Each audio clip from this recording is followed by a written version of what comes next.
The year is 2491, and humanity has spread among the stars. The solar system has been fully colonized, and we have outposts all across the galaxy, including this one deep in the Zeta Reticuli system. It's a normal day at the outpost when the crew receives an incoming transmission. They bring the strange signal into the main hub for further analysis. I don't pick up anything unusual in the signal, says James, the ship's engineer. I've got a lock on the frequency. It looks like a broadcast of some kind. Can you tell what station it's coming from? Asks Emily, the mission commander. There doesn't seem to be a source, replies James. It's a ghost signal. I'll try to trace the coordinates, but it might take a while. While James works on the transmission, John, the biologist, plugs into the data stream to see if he can make any sense of the broadcast. A few moments later, he steps back with a shocked expression. Guys, you need to hear this. They all huddle around the interface as he plays the transmission again. Hello,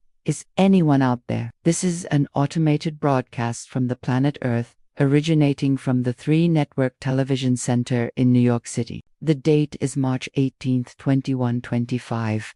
We are currently experiencing a global crisis due to climate change. Major storms, floods, and droughts are occurring worldwide. And although many believe this to be a man-made problem, new research suggests that this may not be true. Scientists have discovered evidence of a comet impact that occurred 10,000 years ago. They believe that this impact may have caused the ice caps to melt and the sea levels to rise, leading to the current state of the planet. As humans, we have done our best to solve this problem, but so far, no solution has been found. We have tried everything from developing new technologies to geoengineering the planet itself. Nothing seems to work. We are running out of time, and we need help. If there is anyone out there listening, please come and save us. Thank you. They are silent for a moment before speaking. This must be some kind of joke, says James. Earth hasn't been this active for almost 1,000 years. All their broadcasts went silent after the Exodus. What do you mean by Exodus? Asks Emily. When Earth began to die, most of the human race left the planet in search of new homes, explains James. They built these massive generational ships, basically just big space stations on wheels, filled with thousands of people who would travel the stars until they died. Then the next generation would take over and continue the journey. But not everyone did this. There were people who stayed behind because they were too old to travel or they just didn't want to leave their home planet. Most of those people died within a century or two, but there were always a few who managed to survive for decades longer. Those people became known as the Old Ones. They lived out their lives alone, on a dying planet, completely alone. John shakes his head. This is impossible. There shouldn't be anyone left on Earth. Me either, agrees James. All of the Old Ones should have died by now. Emily looks down at her console. I think I've found the source of the transmission. It's coming from Alpha Centauri B. That doesn't make any sense, says James. Alpha Centauri B is uninhabited. It's a barren rock with an extremely toxic atmosphere. No one could survive there, but that's where the signal is coming from, says Emily. And that's not all. I'm picking up other signals in the area. Lots of them. She turns to the others with a grim expression. We're not alone in this system. They spend the next few hours tracking the signals, and eventually they get a fix on their location. They're all coming from the small moonlet near the planet, says James. There doesn't seem to be anything there. No atmosphere, no life forms, nothing. Then why are we getting these transmissions? Asks John. Emily takes a deep breath and makes a decision. We're going to investigate. Set course for Alpha Centauri B. As their ship approaches the moonlet, they begin to detect more transmissions. These are video signals, says James. I'm bringing one into the main bay. As the video starts playing, they see images of a large spaceship landing on the surface of the moonlet. People in outdated clothing are walking around the ship. They have devices that look like old cell phones in their hands. They are taking pictures and video of the alien landscape. They were sent here from Earth, says John. But how? And when James shakes his head, I don't know, but maybe they can help us figure out what's going on. He contacts the people on the moonlet and introduces himself and his crew. Hello, this is James and his crew from Earth. We come in peace. He waits a moment, but no one responds. They keep broadcasting their video, but no one answers. After a while, James decides to land and check it out for himself. As his ship touches down on the surface of the moonlit, he sees a large crater in the distance. He flies closer and realizes that the crater is actually a huge spaceship, completely buried in the sand. He returns to the main ship and tells the others about what he found. I think we finally figured something out. This ship crashed into the moonlit, but it wasn't an accident. Someone landed it here on purpose. The next day, they set out to explore the surface of the moonlit. As they walk around, they find more pieces of debris from the ship, as well as more evidence of the people who lived there. They find buildings made of metal and glass,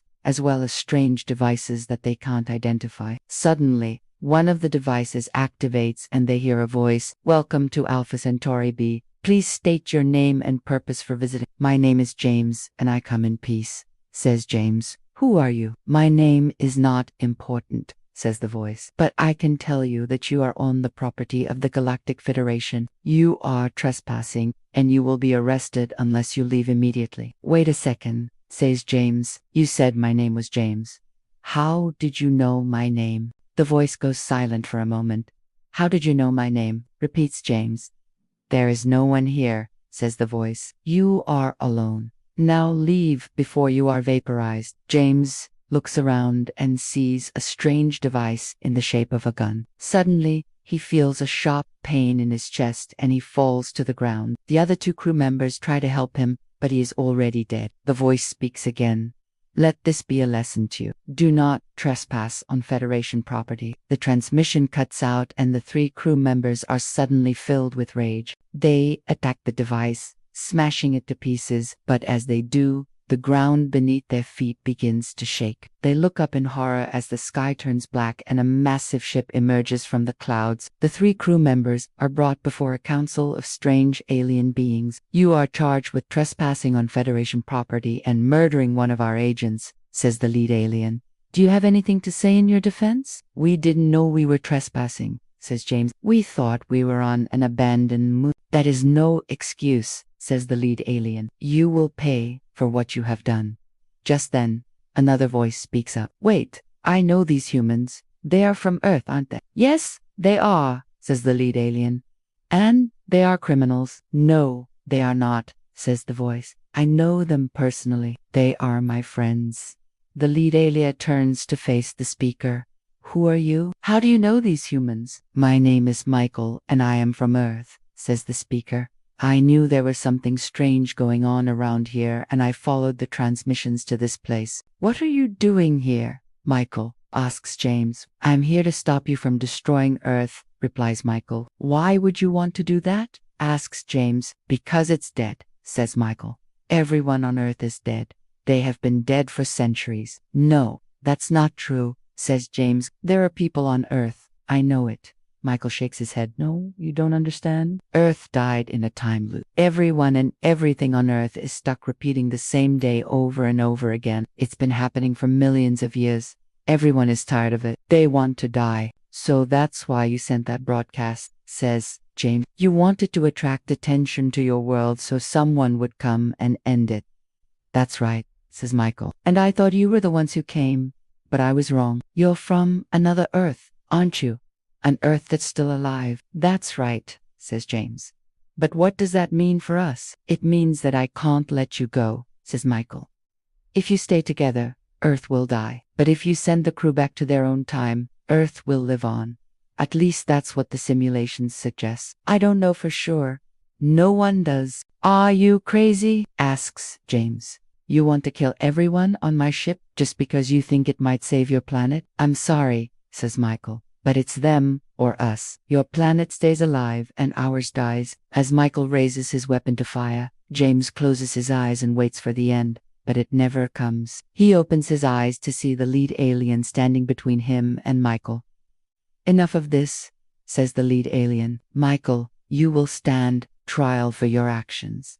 "Oh no," says Michael. "Please don't do that. Just kill me." "No one is going to kill you," says the lead alien. "You will live for the rest of your life knowing that you failed your planet." With that, the lead alien leaves and Michael slumps to his knees. As James and the others are taken away, Michael watches them go. He is filled with shame and regret. He knows that he will never forgive himself for what he did. As James is led into the courtroom, he looks out at the crowd of aliens. He sees Michael sitting in the front row, his head down in shame. James feels a surge of anger, but he knows that it won't do any good to hold on to it. He is here to save Earth, and that's what matters. The trial begins, and the prosecution lays out the evidence against James and the others. They are charged with trespassing, murder, and attempted colonization. Each of the crew members takes the stand and defends themselves. They tell the story of their discovery of the dead planet and their plan to colonize it. Finally, it is time for the judge to make a ruling. He looks at James and the others and says, "You are found guilty on all counts. However,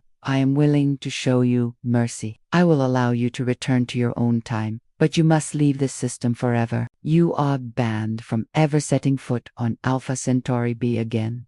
The crew members exchange grateful glances. They are free to go. As they prepare to leave, James turns to Michael and says, "Thank you for helping us. Even though we're from different Earths, we still have one thing in common. We both love our planet. I hope you can find a way to save yours." With that, James and the others board their ship and head home. As they fly through the stars, they know that they have made a difference. They have saved their planet and possibly even another one.